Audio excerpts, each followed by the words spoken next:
අයිබෝවන් ඔබ ස්වාධීන රූපවාහිනී සවස් 6:30 ප්‍රධාන පුවත් විකාශයත් සමගයි. ප්‍රථමයෙන් පුවත් සිරස්තල.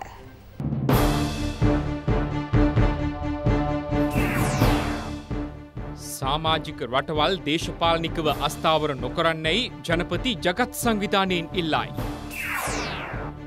බන්ටිගේ ගෝලයන් 4ක් කොටු වෙද්දී ගිම්බත් පොලිස් දලේ පැටලෙයි. 20ට එරෙහිව අධිකරණයට පෙත්සම් 6ක්. 3න් 2ට මොකුත් කරන්න බැරි නිසා සජිත්ලා දෙවියන්ගේ පිහිටපතයි. අන්තවාදයට මොකුත් කරන්න එපා කියා මෛත්‍රී පොලිසියට දුන් උපදෙසුත් හෙළිවෙයි. ගොඩනැගිල්ලට යට වී 36ක් මරු දකිද්දී මුම්බායි ගම් වතුරෙනුත් යට වෙයි. දැන් පුවත් සවිස්තරාත්මකව.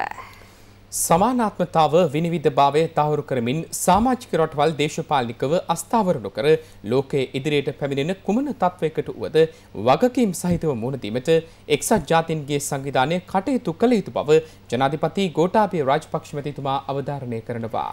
එක්සත් ජාතීන්ගේ 75 වන මහා මණ්ඩල සැසිය වීඩියෝ තාක්ෂණය ඔස්සේ අමතමින් ජනාධිපතිතුමා කියා සිටියේ ජනතාවගේ හදගැස්ම සහ ඔවුන්ගේ අවශ්‍යතාව මත බලයට පත් කර ගන්නා රජයන්ට අවශ්‍ය සහයෝගය ලබා දීම එක්සත් ජාතීන්ගේ වගකීම බවයි.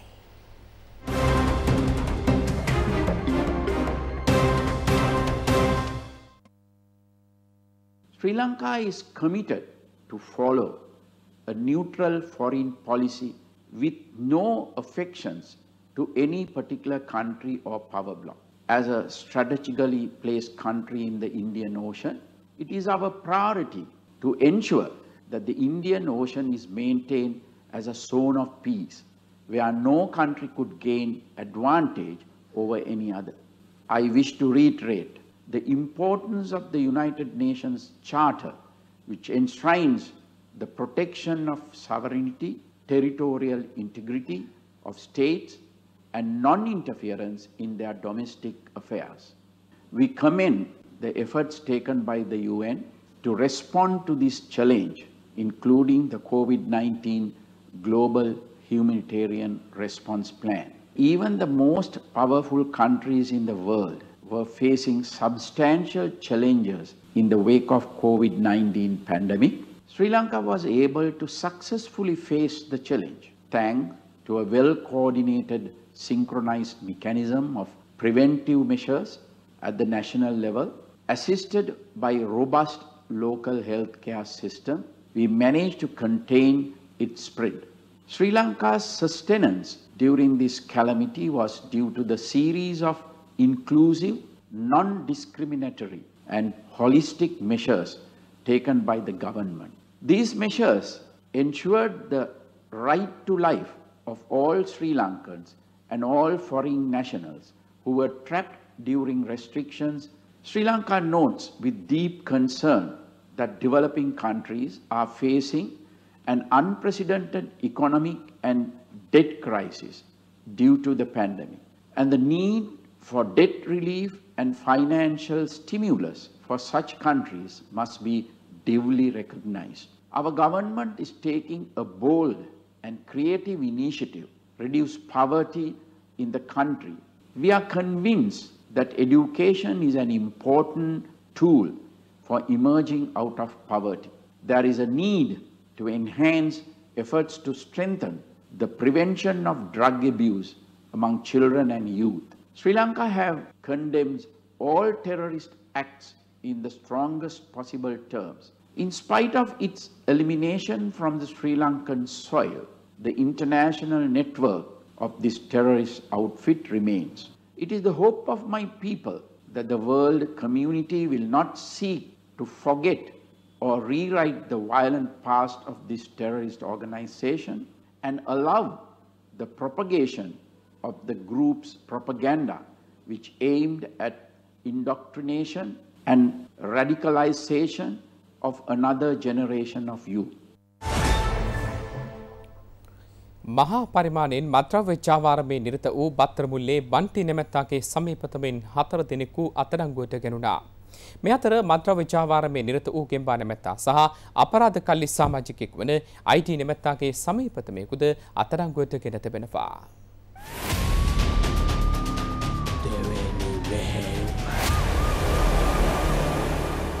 වන්ටි නමැත්තාගේ සමීපතමයන් අත්අඩංගුවට ගැනුනේ බත්තරමුල්ල අකුරේගොඩ ප්‍රදේශයේදී. අත්අඩංගුවටගත් සැකකරුවන් අතර වයස අවුරුදු 40ක් වන විශ්‍රාමික ගුවන් හමුදා සෙබළේක සහ අවුරුදු 20-21 වයස්වල පසු වූ තරුණයන් දෙදෙනෙකුද වනවා. ඔවුන් ළඟ තිබී අයිස් මත්ද්‍රව්‍ය ග්‍රෑම් 20ක්, හෙරොයින් ග්‍රෑම් 5ක්, කේරළ ගංජා රුපියල් 15000කට වැඩි මුදලක් සහ ජංගම දුරකථන කිහිපයක්ද පොලිසිය සොයාගත්තා. දිට්ටඹුවේදී අත්අඩංගුවටගත් මත්ද්‍රව්‍ය චාවාරම්කරුවෙකු වන අමිල නොහොත් ගෙම්බා නමැත්තාකින් කළ ප්‍රශ්න කිරීම වලට අනුව තවත් සැකකරුවන් 3 දෙනෙකු අත්අඩංගුවට ගැනුණා. අපරාධ සඳහා යොදාගත් යතුරු පැදියක්, කඩු කිනිසි, වායු රයිෆලයක් සහ හෙරොයින් ග්‍රෑම් 3ක්ද සොයාගෙන තිබෙනවා.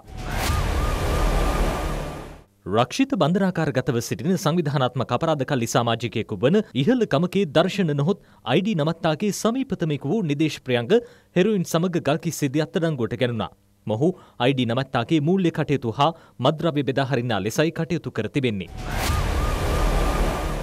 විශේෂ කාර්ය බලකායේ මුලතිව් කඳවුරේ නිලධාරීන් කළ වැටලීමකදී 123 අපරාධ කණ්ඩායමේ නායකයා අත්අඩංගුවට ගෙන තිබෙනවා. ඔහු ළඟ තිබී කේරළ කංචාතෝගයක්ද සොයා කැණුණා.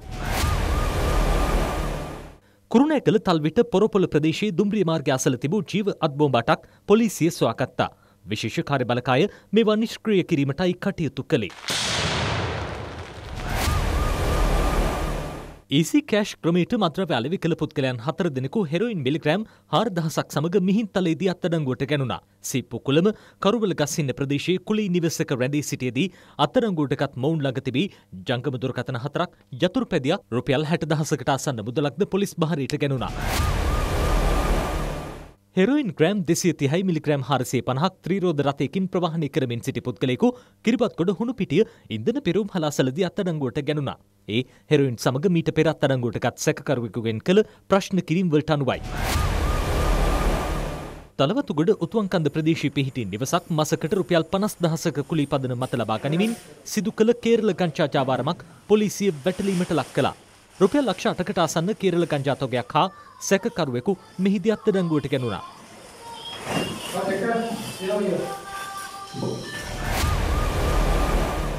කොටහේන මැල්වත්ත පැරඩයිස් ක්‍රීඩාංගණයේ ප්‍රදේශය කළ වැටලීමකදී හෙරොයින් මිලිග්‍රෑම් 4300ක් හා හෙරොයින් ජාවාරමින් උපයාගත් 1,80,000කට වැඩි මුදලක්ද සමග වයස අවුරුදු 60ක කාන්තාවක අත්අඩංගුවට ගැනුණා.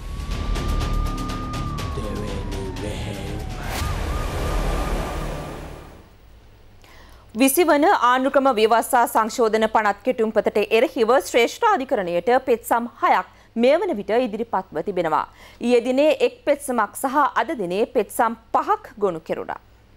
විසිවන ව්‍යවස්ථා සංශෝධන පනත් කෙටුම්පතේ ඇතැම් වගන්ති වත්මන් ආණ්ඩුක්‍රම ව්‍යවස්ථාවට පටහැනි බව පවසමින් සමගි ජනබලවේගය එක් පෙත්සමක් ගොනු කළා. මෙම කෙටුම්පත සම්මත කිරීමට පාර්ලිමේන්තුවේ 3/2ක බහුතර ඡන්දයක් හා ජනමත විචාරණයක් අවශ්‍ය බවට තීන්දුවක් ලබා දෙන ලෙසද එම පෙත්සමෙන් සමගි ජනබලවේගය ඉල්ලා තිබෙනවා. සමගි ජනබලවේගයේ ලේකම් පාර්ලිමේන්තු මන්ත්‍රී රංජිත් මද්දුම්බණ්ඩාර මහතා ඉදිරිපත් කළ මෙම පෙත්සමේ වග උත්තරකරු ලෙස නම් කර තිබෙන්නේ නීතිපතිවරයයි. දෙමළ ජාතික සන්ධානයේ නායක ආර් සම්බන්ධන් මහතාද පෙත්සමක් ගොනු කළා. 20 වන සංශෝධනයේ ඇතැම් වගන්ති පාර්ලිමේන්තුවේ 3/2 බහුතරයෙන් මෙන්ම ජනමත විචාරණයකින් සම්මත විය යුතු බවයි පෙත්සම්කරු පවසන්නේ. නීතිඥ ඉන්දික ගාල්ලගේ අනිල් කාර්යවසම් නාගානන්ද කොඩිතුවක්කු මෙන්ම විකල්ප ප්‍රතිපත්ති කේන්ද්‍රයේ ප්‍රධාන විධායක පාකෙස්සෝති සරවණ මුත්තු යන පාර්ශවද මේ වන විට පෙත්සම් ගොනු කර තිබෙනවා. 19 වන ආණ්ඩුක්‍රම ව්‍යවස්ථා සංශෝධනය මගින් විධායකය සහ ව්‍යවස්ථාදායකය අතර ප්‍රබල අර්බුදයක් හටගැනුණා.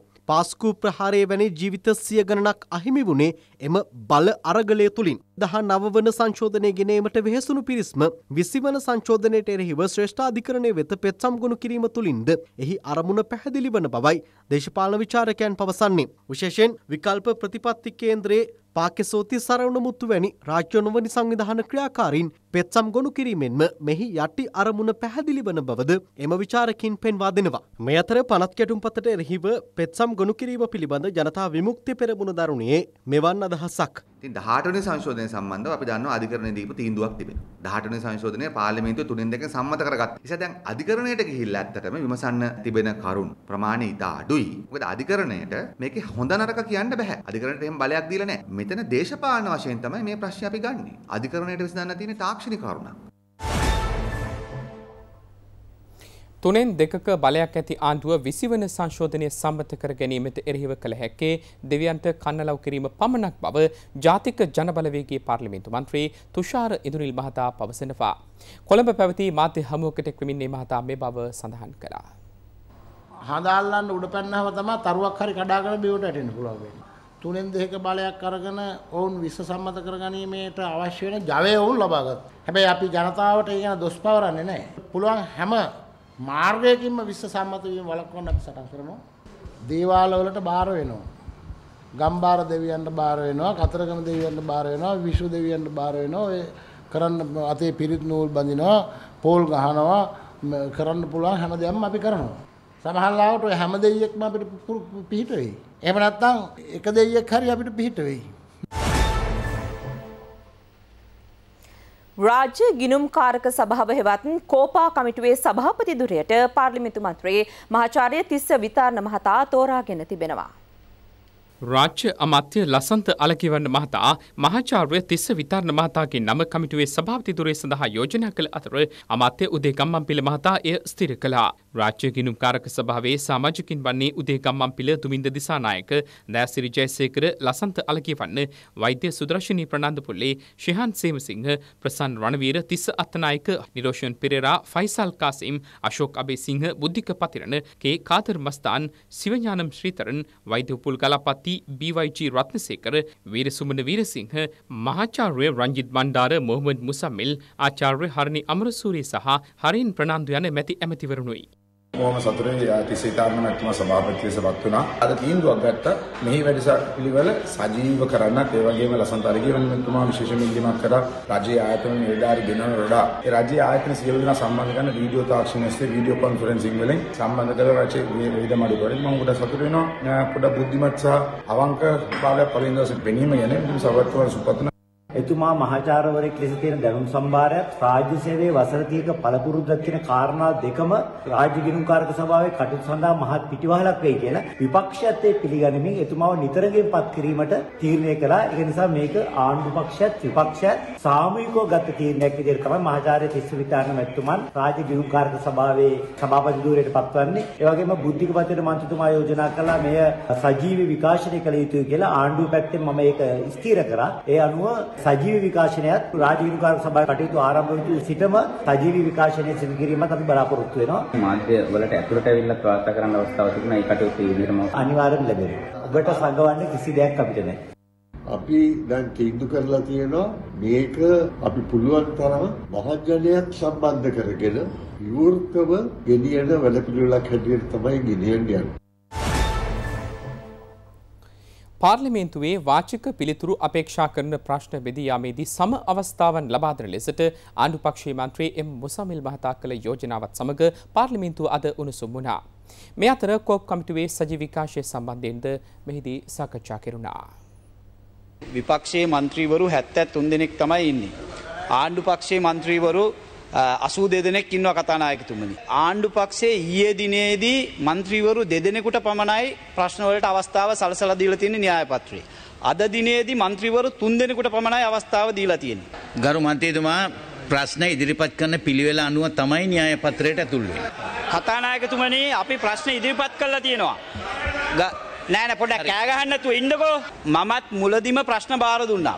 මේ ප්‍රශ්නයක් බාර දුන්නාම ගරු මන්ත්‍රීතුමා ඒක ලේඛනගත වෙනවා. ඒ ලේඛනගත වෙන පිළිවෙලට අනුව තමයි ගන්න. එතුමා ආණ්ඩු පක්ෂය නියෝජනය කරන මන්ත්‍රීවරයෙක්. ඒ හින්දා එතුමාගේ ප්‍රශ්න එතුමාට කණ්ඩායම් රැස්වීමේ අහගන්න පුළුවන්.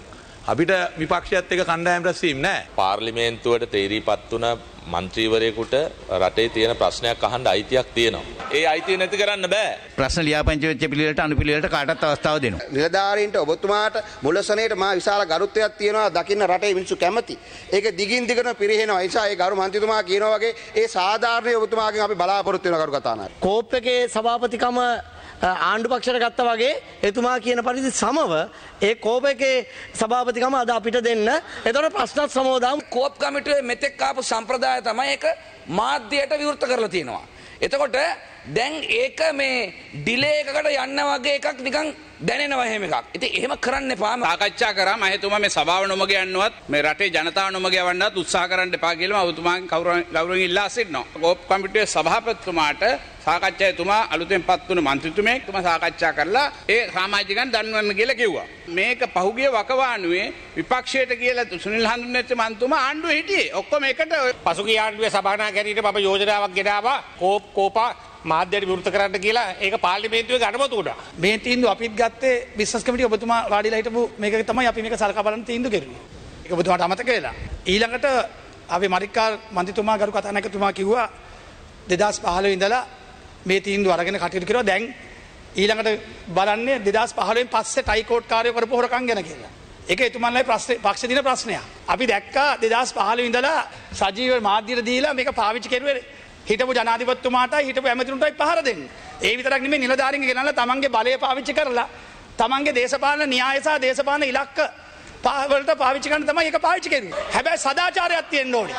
මේවා හොඟක් මොනවාද ටීවී ස්ටේෂන්ස් කරන්නේ? සමහර ඒවා තමුන්නාන්සේ නියෝජනය කරන ස්ටේෂන් එක. කෑලි කපලා තමන්ගේ දේශපාලන න්‍යාය ඉලක්ක කරගෙන තමයි කටයුතු කරන්නේ. තමුන්නාන්සේ නියෝජනය කරන ස්ටේෂන් එක.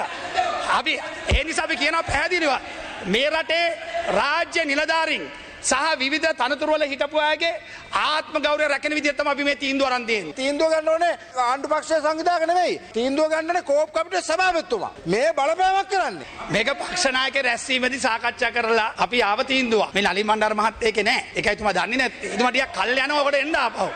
දැන් මේ අපේ කාලය නාස්ති වෙනවා. අරු කතානායකතුමනි මේ පක්ෂ නායක රැස්වීම ගන්න ඕනේ තීන්දුව වලට මේ සභාවේ කාල නාස්ති කරන්න එපා. එක් මන්ත්‍රීවරයෙක්ට ඕන විදියට මාධ්‍යට සංදර්ශනයක් ඉදිරිපත් කරන ඔබතුමාගේ සහ මේ රටේ ජනතාවගේ මුදල් සහ කාලය වැය කරන්නේ නැතුව පක්ෂ නායක රැස්වීම ඉන්නයි තීන්දුවක් ගත්තම කරු කතානායකතුමනි ඒක අපි ක්‍රියාත්මක කරන්න.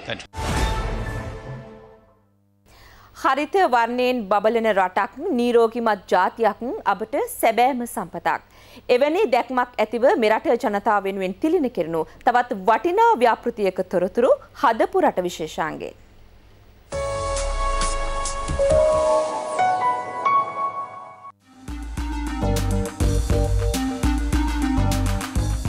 මේ කොළඹ නගරයේ ගෙවිල යන විඩාබර ජීවන රටාවට යම්කිසි ආකාරයක විවේකයක් දෙන්න පුළුවන් තවත් හරි අපූරු තැනක් හොයාගෙන ඔන්න අදත් අපි ආවා. මේ තමයි කිඹුලාවල ඇවිදීමේ මංතීරුව. වත්මන් ජනාධිපතිතුමා ගෝඨාභය රාජපක්ෂ මැතිතුමා එවකට ආරක්ෂක සහ නාගරික සංවර්ධන අමාත්‍යාංශයේ ලේකම්වරයාව සිටිපු කාලෙදි තමයි මේ මංතීරුවත් අපේ රටේ ජනතාවට ඒ කියන්නේ අපිට උරුම වුණේ. අද අපි ඇවිදගෙන යමු කිඹුලාවල ඇවිදීමේ මන්තීරුව දිගේ.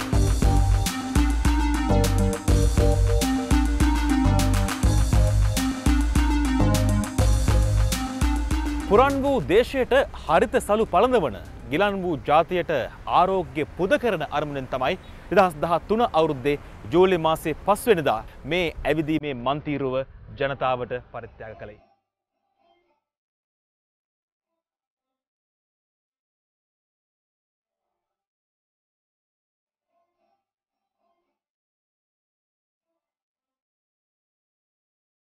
ඕනම වෙලාවක ගතේ විඩාව නිවන සුළඟක් හමාගෙන යනවා මෙතන.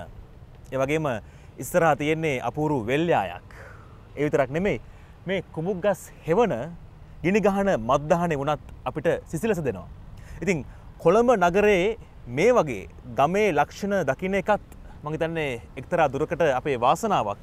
මේ තෙද්දිම් පරිසර පද්ධතියත් ආරක්ෂා කරගෙන ජනතාවට මෙවැනි ව්‍යාපෘතියක් දායාද කරන්න හොඳ සැලැස්මක් අවශ්‍යයි. ඉතින් එවැනි සැලැස්මක් ඉතාමත්ම සාර්ථකව ක්‍රියාත්මක කරපු ව්‍යාපෘතියක් විදිහට මේ කිඹුලාවල ඇවිදීමේ මන්තීරුව ව්‍යාපෘතිය අපිට හඳුන්වා දෙන්න හැකියාව තිබෙනවා. ඉතින් දවසේ ඕනම වෙලාවක ඇවිල්ලා නිදහසේ ගත කරන්න හොඳම තැනක් මේක.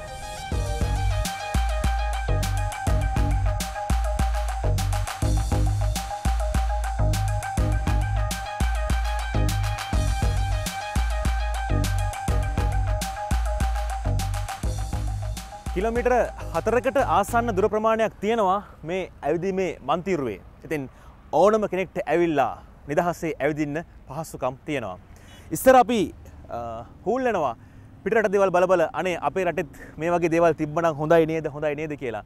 හැබැයි අද වෙනකොට අපිටත් ආඩම්බරෙන් කියන්න පුළුවන් සබා දහමත් එක්ක මේ විදිහට ලං වෙලා ජීවත් වෙන්න අපිටත් තැන් තියෙනවා කියලා. ඉතින් මෙවැනි ව්‍යාපෘති තවත් අපේ රටේ නිර්මාණය වෙනවා නම් ඒක මම හිතන්නේ රටේ ජනතාව විදියට ඉතාමත්ම වැදගත් අපිට.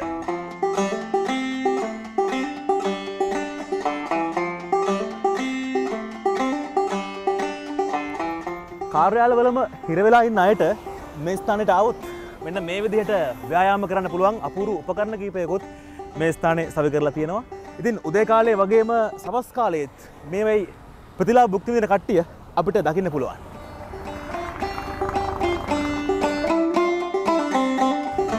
දේශපාලන කණ්ණාඩි දාගෙන බලන සමහර අයට මේ ව්‍යාපෘතිවල වටිනකම හරියට පේන්නේ නැහැ.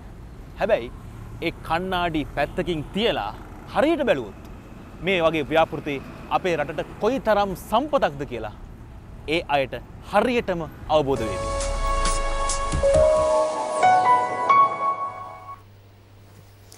මෙරට ව්‍යාප්ත වෙමින් තිබූ ඉස්ලාම් අන්තවාදී ක්‍රියාකාරකම් සම්බන්ධයෙන් පොලිසිය යුතුවා කිසිදු පරීක්ෂණයක් සිදු නොකරන ලෙස හිටපු ජනාධිපති මෛත්‍රීපාල සිරිසේන මහතා තමාට උපදෙස් දී තිබූ බව වැඩ තහනමකට ලක්ව සිටින පොලිස්පති පූජ්‍ය ජයසුන්දර මහතා පවසනවා. පාස්කු ප්‍රහාරය පිළිබඳ විමර්ශනය කරන ජනපති කොමිෂන් සභාවේ සාක්ෂි ලබා දෙමිනුයි ඒ මහතා මේ බව සඳහන් කළේ. මේ අතර වැඩ තහනමට ලක්ව සිටින පොලිස්පති පූජ්‍ය ජයසුන්දර මහතාගෙන් සාක්ෂි විමසීම සවන් දීම සඳහා හිටපු ජනාධිපති මෛත්‍රීපාල සිරිසේන මහතා අදත් කොමිසම වෙත පැමිණියා. සාක්ෂි ලබාදීම ආරම්භ කරමින් හිටපු පොලිස්පතිවරයා සඳහන් කළේ රටේ නීතිය හා සාමය ආරක්ෂා කිරීමේ බලය තිබූ තමන් අවශ්‍ය වූ විටදී ආරක්ෂක ලේකම්වරයාගෙන් උපදෙස් ලබා ගැනීමට කටයුතු කළ බවයි. එමෙන්ම ගනු ලැබූ තීරණ සම්බන්ධයෙන් ජනාධිපතිවරයා සහ ආරක්ෂක ලේකම්වරයා දැනුවත් කළ බවද ඔහු මෙහිදී කියා සිටියා. ඔබ කොයියම් වෙලාවක හරි ජනාධිපතිතුමාගෙන් උපදෙස් ගන්න නැතුව අගමැතිතුමාගෙන් උපදෙස් අරන් තියෙනවද? නැහැ. කිසිම අවස්ථාවක මම එහෙම කළේ නැහැ. හැබැයි දේශපාලනික වශයෙන් 2018 ඔක්තෝබර් මාසයේ ඇතිවෙච්ච දින 52 ආණ්ඩුව වගේ සිදුවීම් වලින් පස්සේ ජනාධිපතිවරයා සහ අගමැතිවරයා අතර පැවති සම්බන්ධකම පළුදු වුණාම මට ඔවුන් දෙදෙනා එකට වැඩ කරගෙන යාම හරිම අසීරු වුණා. කිසියම් වෙලාවක එකම කාරණයක් සම්බන්ධයෙන් ජනාධිපතිතුමා සහ අගමැතිතුමා වෙනස් උපදෙස් ලබා දුන්න අවස්ථා තියෙනවද? ඔව්. එවැනි අවස්ථාවලදී මම ජනාධිපතිවරයාගේ අන්නට එකඟ වුණා. ඔබ කියන්නේ ස්වාධීන පොලිස් කොමිසම බලාත්මක කරලා තියෙද්දිත් බාහිර පාර්ශවය ඒකට බලපෑම් කරා කියන එකද? 2018 මුල ඉඳලම බලපෑම් ආවා. පොලිසියේ ඉහළ නිලධාරීන්ට මාරුවීම් ලබා දෙනකොට පොලිස් කොමිසමේ නිර්දේශ ක්‍රියාත්මක කරන්න බැරි වුණා. ඇත්තටම කිව්වොත් ඒව නැවැත්තුවා. කවුද නැවැත්තුවේ? හිටපු ජනාධිපතිවරයා. ඔය කියන සිද්ධි ගැන ඔබතුමාට ඒ කාලේ කට අරින්න බැරි වුණානේ. දැන්වත් ඒ ගැන කියන්න බලන්න. 2018 ඔක්තෝබර් 23 වෙනිදා ජාතික ආරක්ෂක කවුන්සිලේ පවත්වන්නයි තිබ්බේ. හැබැයි හවස් වෙනකල්ම ඒ ගැන මාව දැනුවත් කළේ නැහැ. හරියටම හවස 4:30ට විතර එවකට හිටපු ආරක්ෂක ලේකම් කපිල වෛද්‍යරත්න මහත්තයාට කතා කරලා ඇහුවා සර් අද සිකියුරිටි කවුන්සිල් එක තියෙනවද කියලා. ඔහු කිව්වා පූජිත් මට ඔයාට කියන්න බැරුවයි හිටියේ. හැබැයි දැන් ඔයා අහපු හින්දා මං කියන්නම්. ජනාධිපතිතුමා කිව්වා ඔයාව කැඳවන්න එපා කියලා. ඒ හින්දා ආරක්ෂක කවුන්සිලේ වෙන කිසිම දෙයක් මට දැනගන්න ලැබුණේ නැහැ. එහින් කිසිම ලිඛිත දැනුම් දීමක් මට ආවෙත් නැහැ. එතකොට පාස්කු ප්‍රහාරය වැනි විනාශකාරී පෙරලියක ආරම්භය ඇති වුණේ ඔය සිදුවීමෙන්ද? නැහැ. එහෙම කියන්න බෑ. 2012-2013 වගේ කාලේ ඉඳන් ජාත්‍යන්තරව ඇතිවුණු ක්‍රියාකාරකම් වලින් අපේ රටට වෙච්ච බලපෑම් වලට පිළියම් නොගැනීම හේතුවෙන් සමස්ත ක්‍රියාවලියම පරිහානියට පත් වෙලයි තිබුණේ. ඇත්තටම ඇයි ඔබ ආරක්ෂක කවුන්සිලයට කැඳවුවේ නැත්තේ? IP නිශාන්ත සිල්වාගේ ස්ථානමාරුව තමයි ප්‍රධාන හේතුව. ඔබ මේ වෙනකම් ප්‍රසිද්ධියේ නොකියුව තවත් මේ වගේ සිදුවීම් තියෙනවද? ඔව් ස්වාමීනි. ඉස්ලාම් අන්තවාදය ගැන ඒ වෙනකොට පරීක්ෂණ කළේ පොලිස් ත්‍රස්ත විමර්ශන කොට්ටාසේ. ඒකේ අධ්‍යක්ෂ වෙලා හිටපු පොලිස් අධිකාරී නාලකද සිල්වව මම ජනාධිපතිවරයාට හඳුන්වලා දුන්නා. අපි දෙන්නම ගිහිල්ලා ලෝකේ සහ මෙරට තුල ක්‍රියාත්මක වෙන ඉස්ලාම් අන්තවාදය ගැන එතුමන්ට ඉදිරිපත් කිරීමකුත් කළා. අන්තිමට ජනාධිපතිවරයා අපිට කිව්වා මේක ඉතා සංවේදී වැඩක්. පරිස්සමින් කරන්න ඕනේ. සිරියාවේ විතරයි වෙලා තියෙන්නේ. මේක මුස්ලිම් අයගේ ප්‍රශ්නයක්. මුස්ලිම් මැති ඇමතිවරුන් ඉන්නවා රජේ.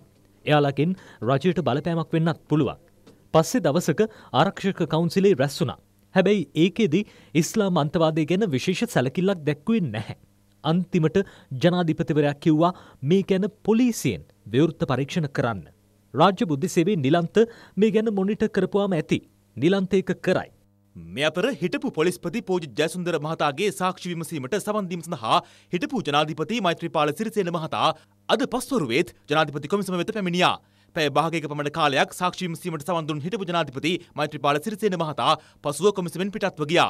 එමෙන්ම හිටපු ජනාධිපතිවරයාගේ පෞද්ගලික ලේකම්වරයාට හෙට පෙරවරුවේදී පාස්කු ප්‍රහාරය සම්බන්ධයෙන් විමර්ශනය කෙරෙන ජනාධිපති කොමිෂන් සභාව හමුවේ පෙනී සිටින ලෙස අද නොතිස් නිකුත් කෙරුණා. මේ අතර පාර්ලිමේන්තු මන්ත්‍රී හරින් ප්‍රනාන්දු මහතා කොමිසමේදී සිදු කළ ප්‍රකාශයක් සම්බන්ධයෙන් අගරදුගුරු පදවියේ සහායක රදුගුරුතුමන්ලා නිකුත් කළ නිවේදනය සම්බන්ධයෙන් එම රදුගුරුතුමන්ලා තිදෙනාටද හෙට පෙරවරුවේ කොමිසම හමුවේ පෙනී සිටින්නයි අද දන්වා සිටියා. ස්වාධීන රූපවාහිනී තීරණය වැඩසටහන අද රාත්‍රී 10ට විකාශය කෙරෙනවා. අද වැඩසටහනට සහභාගී වන්නේ ජනමාධ්‍ය අමාත්‍ය කෙහෙලිය රමුක්වැල්ල මහතායි. කෙහෙලියගේ වගකීම අපිට තියෙන ලොකු වගකීමක් ජනතාව අපිට දීලා තියෙනවා සෝග වශයෙන් දීලා තියෙන්නේ. යුතුයකමට සූදානම්ද? ඔන්න අපේ පැත්තෙන් අපි දෙන්න පුළුවන් උපරිම දෙයක් දෙනවා. දැන් අපේ යෝගය අපේ කාලය ඇවිල්ලා තියෙනවා ඒවා ඉෂ්ට කරන්න. තීරණය කාගේද? පෞද්ගලිකයි රාජ්‍ය මාධ්‍යයි දෙක අතරේ තරඟකාරීත්වයෙන් අපි ජය ගන්නට බලාපොරොත්තු වෙනවා. ආරණ්‍ය කළ නොහැකි අදහස් ධාරණය කරනු පිණිස තීරණ අද රාත්‍රී 10ට. නිල භාෂා හා වෘත්තීය අධ්‍යයන ආයතනය ස්වාධීන රූපවාහිනී මාධ්‍යජාලය සමග අත්වැල් බඳ ගැනීමෙන් ඉදිරිපත් කරන දේශන මාලාව අද ආරම්භ කෙරුණා. පෞරුෂ වර්ධනය සහ ඉංග්‍රීසි භාෂාව සම්බන්ධයෙනුයි මෙම දේශන මාලාව පැවැත්වුණේ. පොල්පිටිගම ප්‍රාදේශීය සභා ශ්‍රවණාකාරයේ පැවති මෙම වැඩසටහන පිළිබඳ අප නියෝජිත චමිත් විදානගමගේ ගෙනෙන වාර්තාව දැන්. නිල භාෂා හා වෘත්තීය අධ්‍යයන ආයතනය සහ ස්වාධීන රූපවාහිනී මාධ්‍ය ජාලය එක්ව සංවිධානය කරනු ලැබූ ගමට දැනුම විශේෂ සම්මන්ත්‍රණ මාලාවේ අද සමාරම්භය අපි පොල්පිටිගම ප්‍රදේශයෙන් සිදු කරනු ලැබුවා. අද උදෑසන මේ පොල්පිටිගම ප්‍රාදේශීය සභා ශ්‍රවණාගාරයට අතිවිශාල ජනතාවක් එකතු වුණා. ඔබ අද දවසේ මේ වැඩසටහනට සහභාගී වුණු කෙනෙක් විදියට අපි ඔබේ සාර්ථකත්වය නැත්නම් මේ වැඩසටහන අවසානයේ ඔබට දැනුණු දේ පිළිබඳව ඔබෙන් දැනගන්න කැමතියි. මුළු පොල්පිටිගම කොට්ටාශය තුළම සිටින පෙරපාසල් ගුරුවරු අද මෙතෙන්ට පැමිණියා.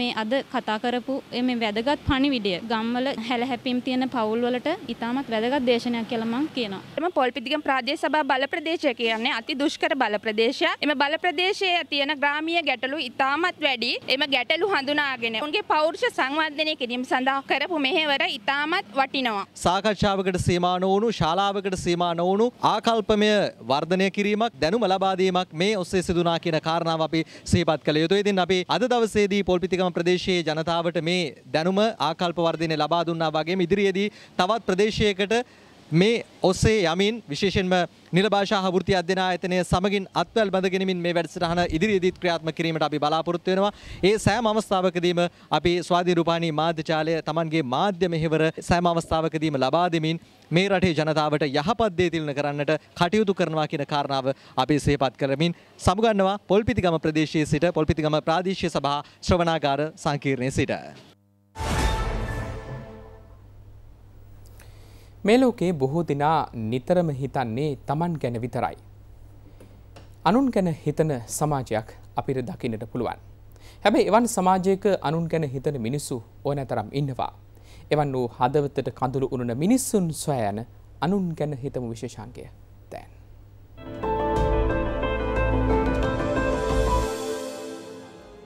ඔහු නමින් නිමල් ජීවත් වෙන්නේ ජනාකීර්ණ කොළඹ නගරේ. ඇත්තටම නිමල් රැකියාව විදියට කරන්නේ ත්‍රිරෝද රථ රස්සාව. ත්‍රිවිල්කාරයෝ කියලා සමාජය තුල හංවඩු ගැහුවට ත්‍රිරෝද රථ රස්සාව කරන මිනිස්සු අතර යහපත් මිනිස්සු ඉන්නවා කියන්න නිමල් හොඳම උදාහරණයක්. පාසැල් ඇරිලා මහ මගට එන දරුවන් ආරක්ෂාකාරී ලෙස කහිරෙන් පාර මාරු කරන එක නිමල්ගේ පුරුද්දක් වෙලා තියෙනවා. නිමල් මේක කරන්නේ කවුරුත් කියපු නිසා නම් නෙවෙයි. ඇත්තටම ඔහුගේ හදවතට දැනෙන නිසා. රස්සාවක් නෙවෙයි මං ළමයි ඉස්කෝල හැර කරන්නේ. මං මගේ ළමයි ටික එනකන් ඉඳලා ඉවරලා ළමයි ටික ඔක්කොම පාර පන්නලා ඉවරලා දෙපැත්තට මාරු කරලා මම මගේ ළමයි ටික මම යනවා ගෙදර. ඔක්කොම ළමයි මගේ වගේ. ඔක්කොම ඉස්කෝලේ ඉගෙන ගන්න ළමයි මගේ වගේ තමයි මම පාර පන්නන්නේ. මට ඇත්තම මගේ ඇඟීමෙන් තමයි මම මේක කරන්නේ. මං එදා ඉඳන්ම කරනවා. මුග කල් ඉඳන්ම කරන්නේ මම. සංගමිත ඉස්කෝලේ ගාවත් කළා. දැන් මේ ගෞතමිකාව කරන්නේ ළමයි ලොකු ළමයි තමයි බස් එක යන්න තමයි පාර පයින් ඉක්මනට ඇවිල්ලා. නිමල් මේ වැඩේ කරනකොට ඇතැම් ත්‍රිරෝද රථ රියදුරන් ඔහුට hina වෙනවා. හැබැයි කවුරුන් මොනවා කිව්වත් මොන විදියට සමච්චල් කරත් නිමල් තමන් කරන මේ යහපත් ක්‍රියාව නවත්තල නැහැ. ඒ නිසා නිමල් වගේ අනුන් ගැන හිතන මිනිස්සු මහඟු ආදර්ශයක් අරගෙන එනවා. දිවයිනේ සියලු ජාතික පාසල්වල අතරමැදි ශ්‍රේණිවලට සිසුන් ඇතුළත් කිරීම සමාලෝචනය කිරීම සඳහා දැනට පවත්නා ක්‍රමවේදය යටතේ අතරමැදි පන්තිවලට සිසුන් ඇතුළත් කිරීම නැවත දැනුම් දෙනතුරු තාවකාලිකව අත්හිටුවීමට අධ්‍යාපන අමාත්‍යාංශය තීරණය කර තිබෙනවා. ස්වාධීන රූපයිනි සවස් 6:00 ප්‍රවෘත්ති අදට අවසන්. නැවතත් හමුවෙමු රාත්‍රී 9:30ට.